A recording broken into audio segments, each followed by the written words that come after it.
Hello good morning students. आज आपने state में सेकंड चैप्टर स्टार्ट करवाना है जेनु नाम है संभावना वितरणों। चैप्टर 2 संभावना वितरण। एम आपने अलग अलग चैप्टर जोवाना है। एनी अंदर 3 अलग अलग भाग है। पहलू आवशे द्विपदी वितरण, त्यारबाद एमां बीजो भाग आवशे पोइसन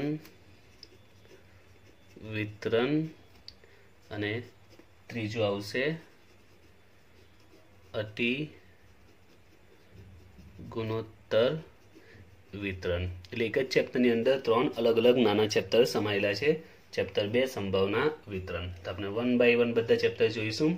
એમાં જે દ્વિપદી વિતરણ છે એ સૌથી મોટું છે, પોઈસન વિતરણ એના કરતા નાનું છે, અતિ ગુણોત્તર એના કરતા પણ નાનું છે। ओके, એટલે સૌથી મોટું દ્વિપદી છે, એમાં થોડી વધારે પ્રેક્ટિસ આવશે, એમાં થોડા વધારે વિડીયો આવશે। પોઈસનમાં એના કરતા ઓછા આવશે, જ્યારે અતિ ગુણોત્તરમાં એના કરતા પણ ઓછા વિડીયો આવશે। ओके, तो આપણે સ્ટાર્ટ કરીશું સૌથી પહેલા દ્વિપદી વિતરણથી। દ્વિપદી વિતરણથી આપણે શરૂઆત કરીશું। હવે દ્વિપદી વિતરણ વિશે ધોરણ 12 માં આપણે ભણી ગયા છે, પણ આમાં થોડું એક્સ્ટ્રા આવશે, થોડું વધારે પણ આવશે। તો હવે આમાં દ્વિપદી વિતરણ આપણે ડાયરેક્ટ જે સૂત્ર છે એ સૂત્રથી શરૂઆત કરી દઈએ અને એના અમુક જે ગુણધર્મો છે જે આપણે જોઈશું। તો સૌથી પહેલા આપણે જોઈએ દ્વિપદી સંભાવના વિતરણનું વિધેય। દ્વિપદી સંભાવના વિતરણનું વિધેય એટલે કે એનું જે બેઝિક સૂત્ર છે તો તમને યાદ હોવું જોઈએ। P of x બરાબર NCx P ની x ઘાત અને Q ની n માઇનસ x ઘાત। તો આ છે દ્વિપદી વિતરણનું સંભાવના વિતરણનું વિધેય। દ્વિપદીનું સંભાવના વિતરણનું વિધેય P of x બરાબર NCx P ની x Q ની n માઇનસ x। જેમાં દરેકનો મીનિંગ પણ આપણે ખબર છે। n એટલે कुल प्रयत्नों संख्या, એટલે આપણે કુલ કેટલી વખત પ્રયત્ન કર્યા છે તે। x એટલે કે એમાંથી કેટલી વાર આપણે સફળ થયા છે એટલે કે સફળતાની સંખ્યા। ત્યારબાદ p એટલે સફળતાની સંભાવના, કેટલી વખત સફળ થવાના ચાન્સીસ છે તેની સંભાવના। અને Q એટલે નિષ્ફળતાની સંભાવના। તો આપણે બેઝિક સૂત્ર છે દ્વિપદી વિતરણનું P of x NCx P ની x ઘાત Q ની n માઇનસ x। n એટલે કુલ કેટલી વખત પ્રયત્ન કર્યા તે, બરાબર છે। માની લો કે કોઈ તીરમાં નિશાનો લગાવે છે તીરથી, બરાબર છે, તો એ 10 વખત ટ્રાય કરે છે તો n કેટલો કહેવાય 10। એમાં 6 વખત એનો નિશાનો લાગી જાય છે એટલે કે 6 વખતે સફળ થયો। 10 વખત ટ્રાય કરી, 6 વખત સફળ થયો, n બરાબર 10 x બરાબર 6 કહેવાશે। ત્યારબાદ p અને q તેને સફળતાના ચાન્સીસ કેટલા છે ને જીતવાની સંભાવના, હારવાની સંભાવના કેટલી છે તે દાખલામાં આપેલી હશે કે 30% ચાન્સીસ છે, 40% ચાન્સીસ છે જીતવાના, તો એની સફળતાની સંભાવના। ઓકે, હવે p અને q વચ્ચે રિલેશન પણ આપણે ખબર છે કે p અને q બંનેનો સરવાળો હંમેશા કેટલો થાય, 1 થાય। એટલે કે જીતવાની સંભાવના અને હારવાની સંભાવના બંને તો લે, કારણ કે કુલ સંભાવના હંમેશા 1 હોય છે। આના પરથી જો p શોધવું હોય તો એનું સૂત્ર બને 1 માઇનસ q અને q શોધવું હોય તો એનું સૂત્ર બને 1 માઇનસ p। ઓકે, તો આ રિલેશન પણ આપણે ખબર છે। હવે આપણે દાખલા સ્ટાર્ટ કરીએ। પહેલા દ્વિપદી સંભાવના વિતરણના ગુણધર્મો જોવાના છે, બરાબર છે। એક્ઝામમાં પૂછાય પણ છે, ઇમ્પોર્ટન્ટ છે એક્ઝામમાં પૂછાવા માટે પણ દ્વિપદી સંભાવના વિતરણના ગુણધર્મો।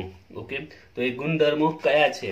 તો 12મા ધોરણમાં ગુણધર્મો આવી જ ગયા છે, પણ આમાં થોડા ગુણધર્મો એક્સ્ટ્રા પણ ઉમેરાશે, બીજા નવા ગુણધર્મો પણ આમાં આપણે જોઈશું। તો કયા ગુણધર્મો આવશે તે, તો સૌથી પહેલેનો ગુણધર્મ છે, ગુણધર્મ યાદ રાખવાનો, તમને દાખલામાં પણ કામ પડશે અને પરીક્ષામાં થિયરી તરીકે પણ પૂછાય છે, એટલે બંને ઇમ્પોર્ટન્ટ છે।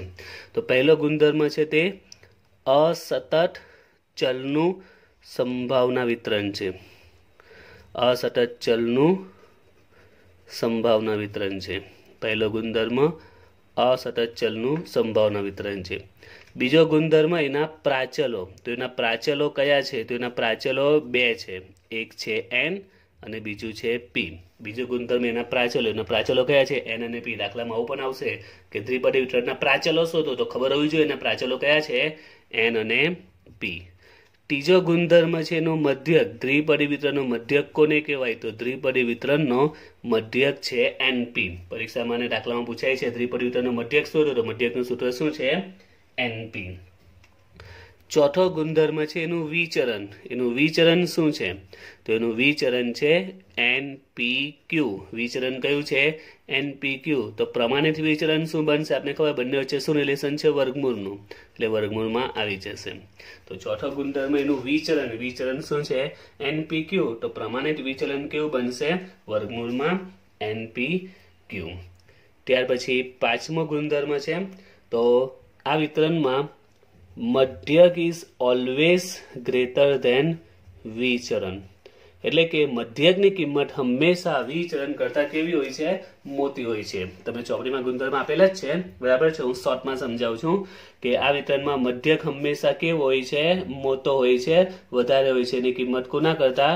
વિચરણ કરતા. હંમેશા મધ્યકની કિંમત વધારે હોય છે વિચરણ કરતા, બરાબર છે. મધ્યક હંમેશા વધારે હોય છે વિચરણ. મધ્યકની કિંમત વધારે હોય ને વિચરણની કિંમત ઓછી હોય છે.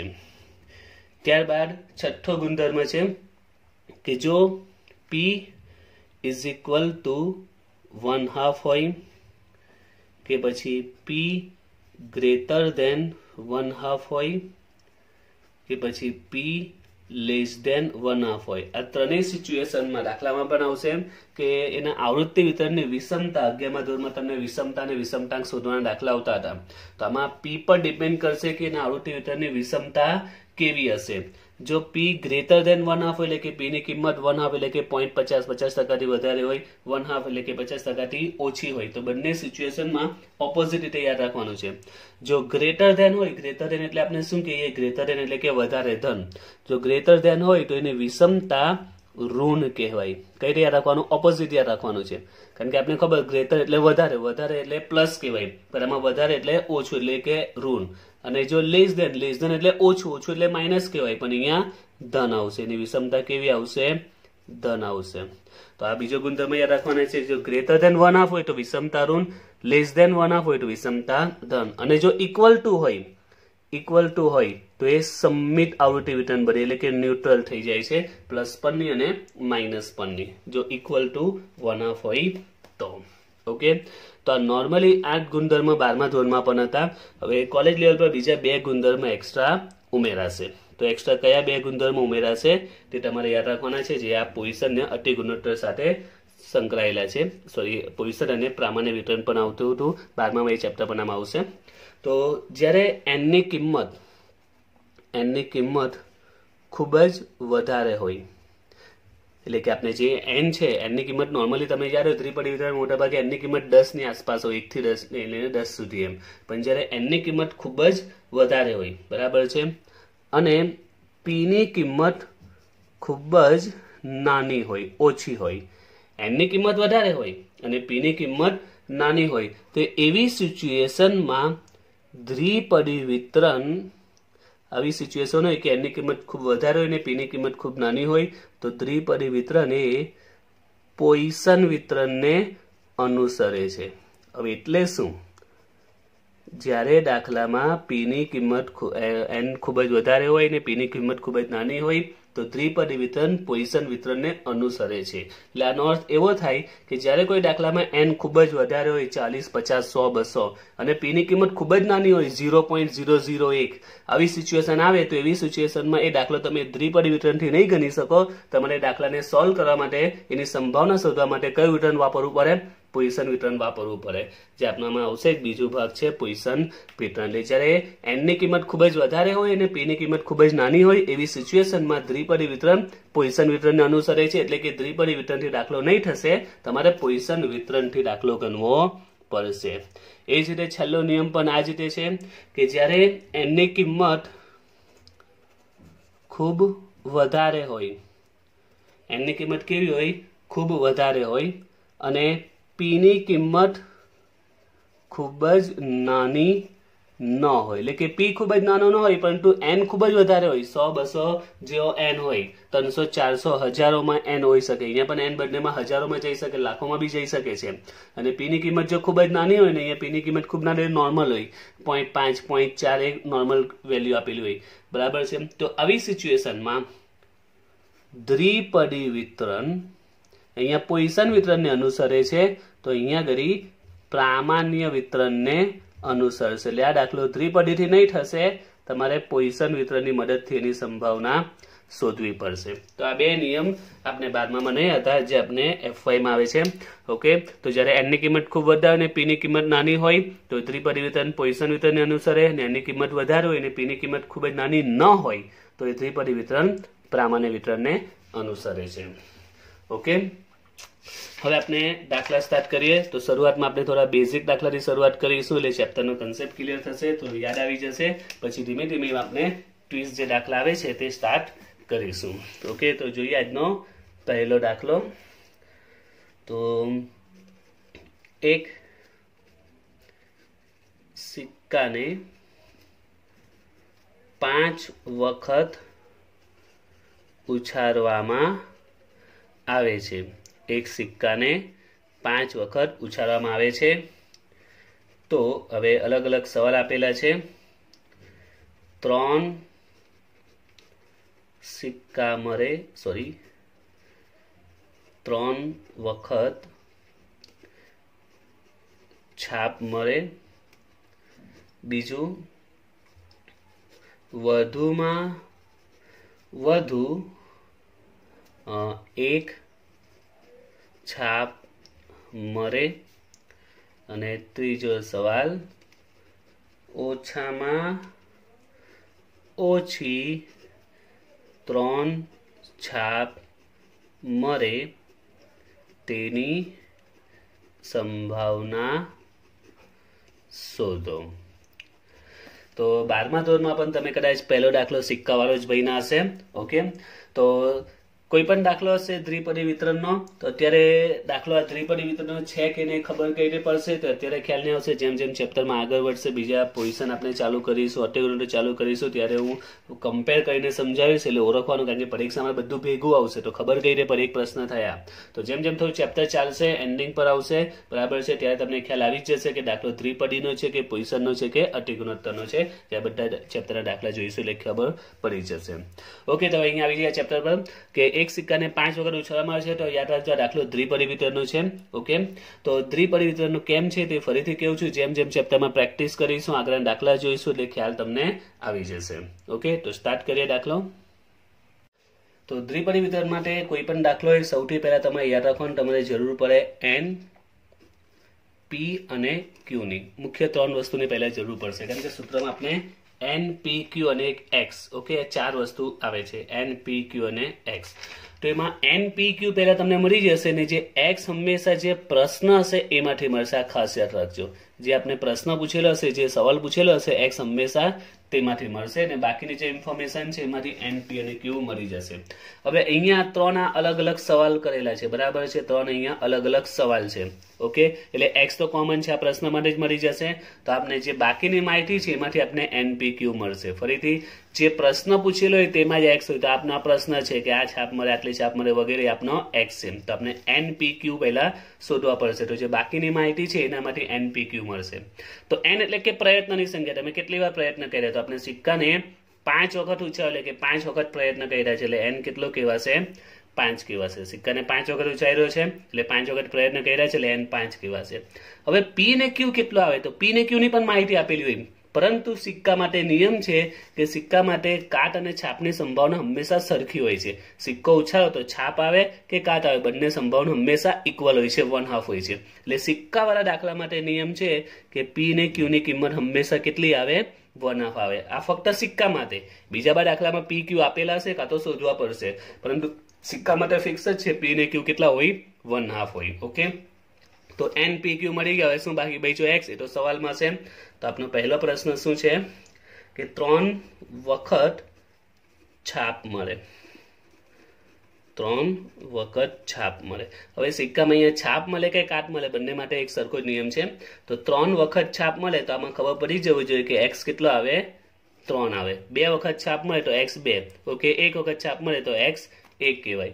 અને 5 વખત ઉછાળવા માટે તમે 5 વખત ટ્રાય કરી છે ઓકે। એટલે કુલ પ્રયત્ન આપના 5 છે એટલે n 5 કહેવાશે। એમાં પહેલા સવાલમાં 3 વખત છાપ મળે એટલે કે 3 વખત આપણે સક્સેસ થયા એટલે x આપનો 3 આવશે।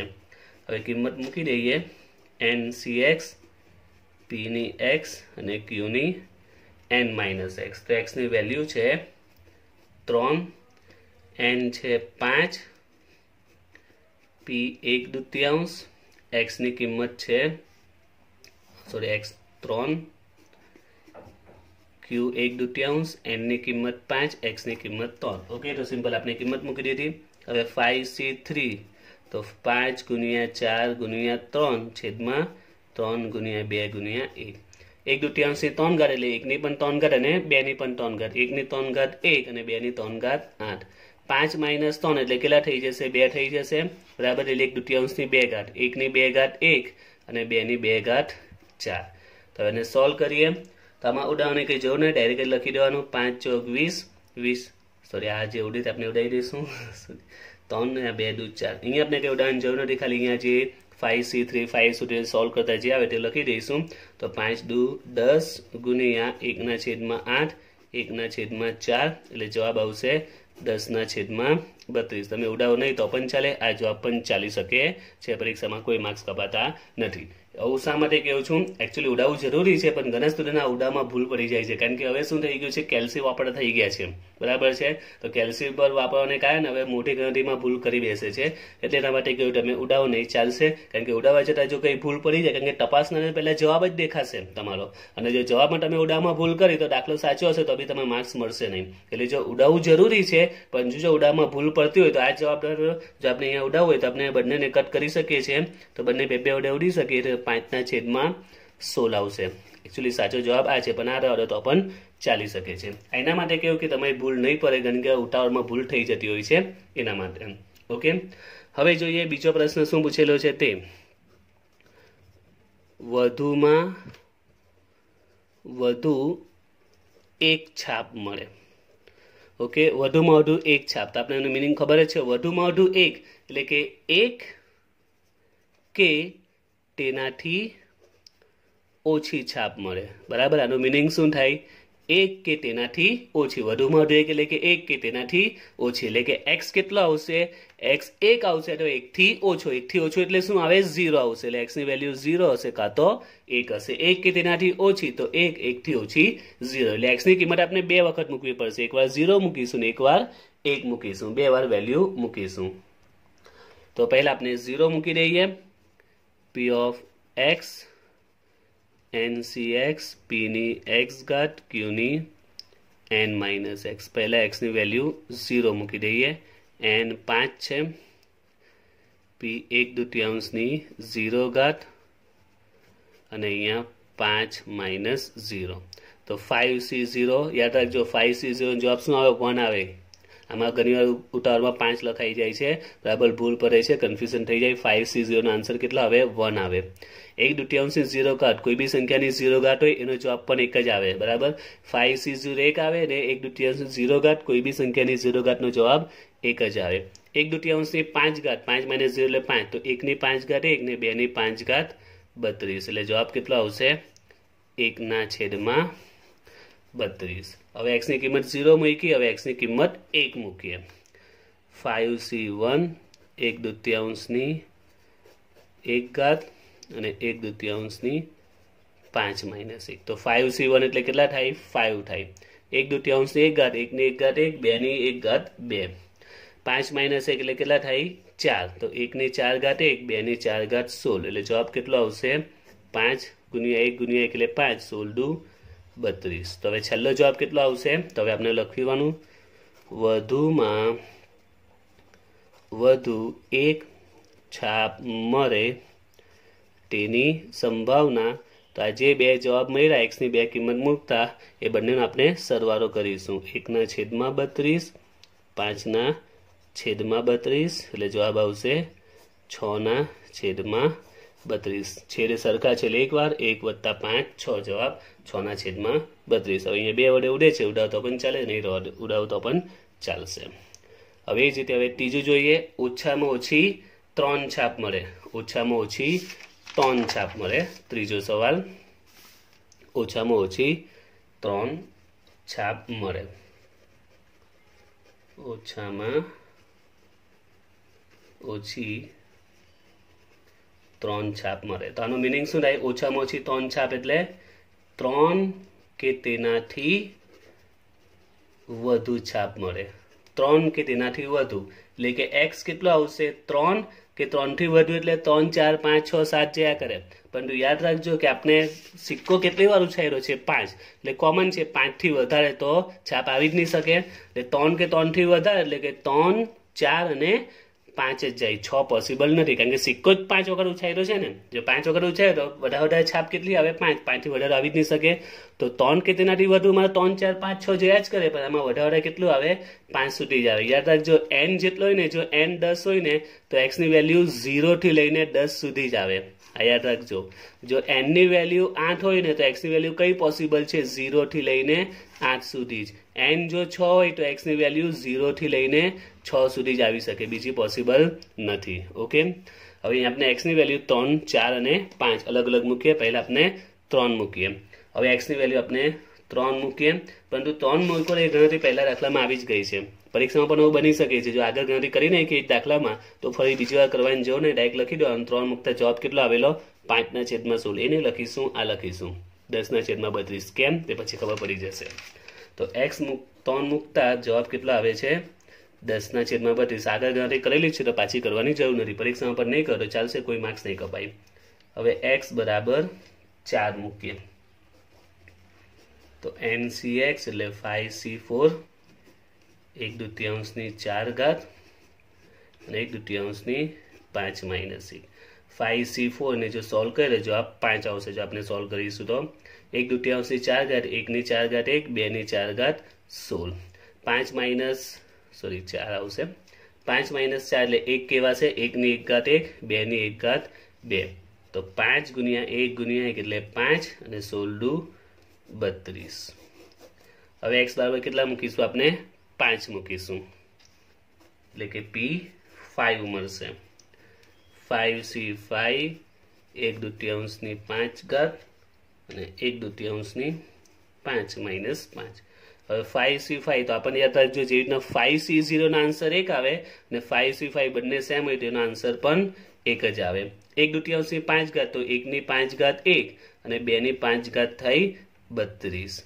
હવે 0 5 - 5 0 થઈ જાય કોઈની બી 0 ઘાત એટલે જવાબ હંમેશા કેટલો આવે 1 જ આવે એટલે છેલ્લો જવાબ આવશે 1/32 ઓકે હવે આપણે સંભાવના શોધી નાખીએ જે પ્રશ્ન પૂછેલો છે તે કે ઓછામાં ઓછી 3 છાપ મળે તેની સંભાવના તો જો પહેલામાં આપણે કિંમત 3 4 ને 5 મૂકી તો 3 મૂકતા જવાબ કેટલો આવ્યો 10/32 4 મૂકતા જવાબ કેટલો આવ્યો 5/32 અને 5 મૂકતા જવાબ કેટલો આવ્યો 1/32 ખ્યાલ આવ્યો હવે જો બધાના છેદ કેવા છે સરખા છે એટલે એકવાર લખી દેવાનું તો ઉપર 10 + 5 + 1 એટલે જવાબ 10 ને 5 15 ને 1 16 16/32 એટલે મેં અહીંયા કીધું કે આપણે આ રકમ ધ્યાનમાં લઈએ બરાબર છે કારણ કે એનો ફાયદો શું થાય કે આમાં ફિક્સ જ છે તમે x ની જેટલી પણ વેલ્યુ મૂકો બધાના છેદ સરખા જ આવે બધામાં જુઓ છેદ હંમેશા સરખા જ હોય એટલે છેલ્લા રીતે જો સરવાળો કરવાનો હોય 2 3 કિંમત મોકલ તો ઉડાવવાનું જ નહીં છેલ્લે તમને અહીંયા બહુ ઈઝી પડશે છેદ સરખા એકવાર 10 ને 5 15 ને 1 16 અહીંયા ઉડાવે તો ઉડાવી દઈએ 16/32 જવાબ 1/2 ઓકે